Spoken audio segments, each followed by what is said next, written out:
Magandang araw po sa ating lahat. Shout out kay Lori D. Magalpok. Yan, salamat po sa suporta mo sa Team Kalingap. Mabuhay po kayo. Yan po, paki-subscribe po mga Kalingap, mga kaibigan.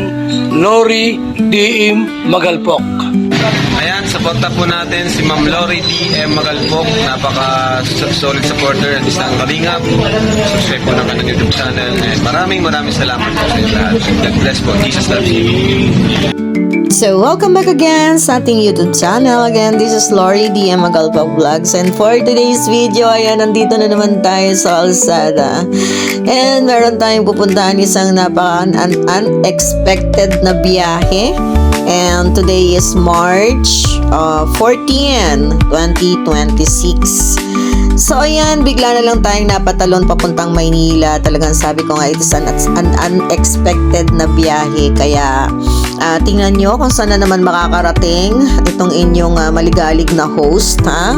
Masyadong marami akong ngayon. Marami akong mga ganap ngayong mga panahon na to, ha? So ayan, nandito na tayo. Actually, hindi ko alam kung saan tong area na to. Basta kinuhanan ko na lang siya ng video.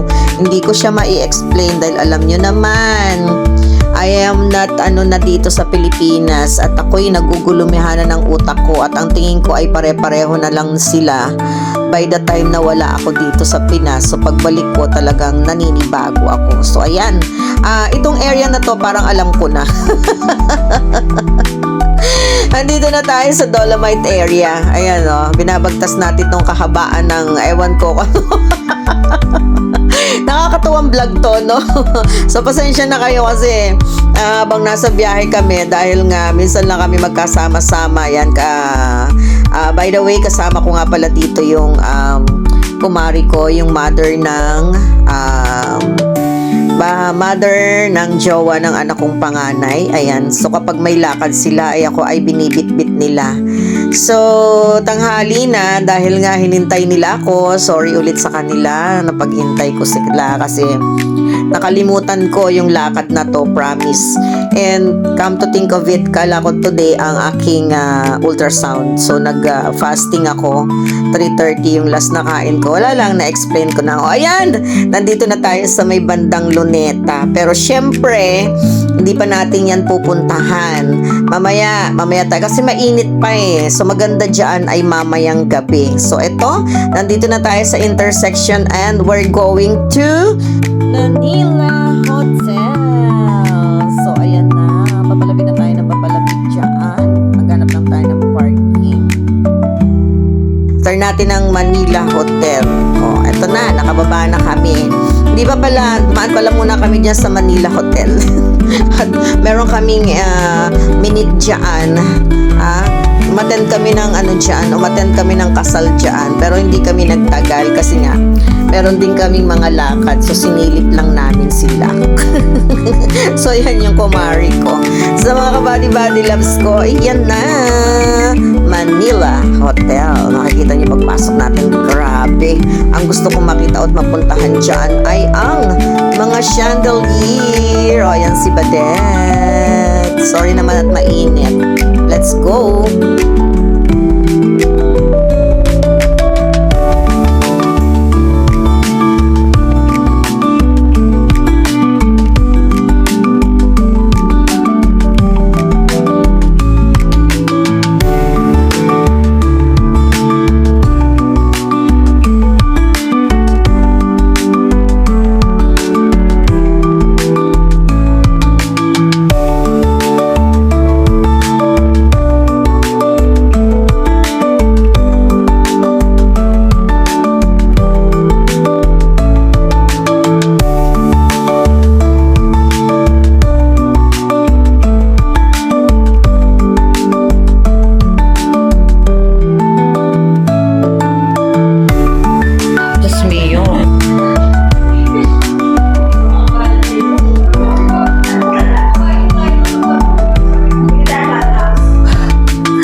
ng ano chandelier nila.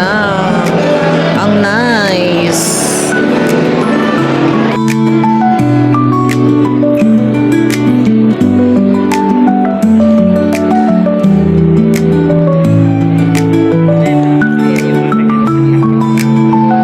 Kapit meron ko isang maliit. Sabagay, kasi maganda nga yung buhan yan eh. Meron pong ano, meron pong kasal dito kaya mga nakaano sila o kanilang mga costume. Merong mga chef na gumagala-gala dyan. Ayun o, grabe yung kanilang Filipiniana. Nag-ano sila ng ano, Filipiniana. Ganda.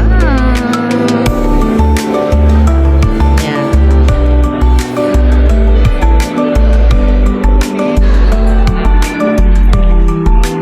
Oo, merong kasal. May kakasal dito kaya may mga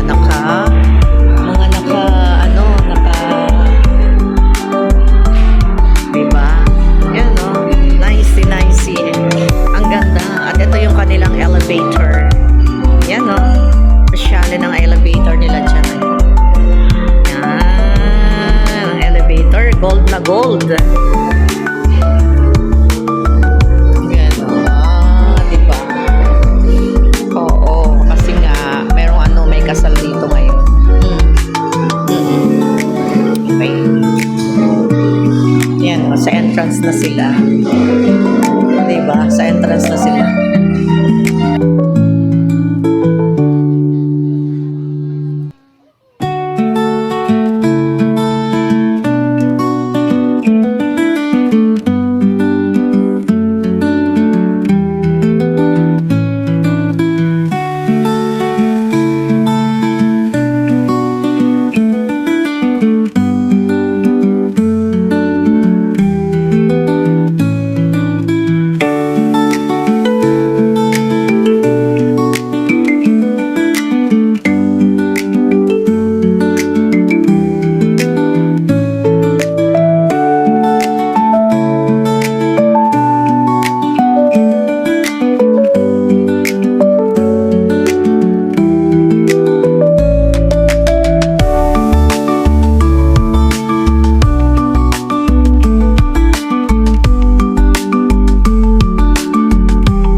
So yan, we're done with the orange bucket. Thank you so much everyone sa pagsama sa ating video upload for today. It's me again, Lori and the Vlogs. Thank you. Kasama silang lahat. Si Ate Ella. Hi. Thank you. Si Maricoy. Dito ako sa loob. Si Maricoy. Ayan o. Ayan. Hi. Hello. Thank you so much everyone sa pagsama sa ating video upload dito sa Orange Bucket.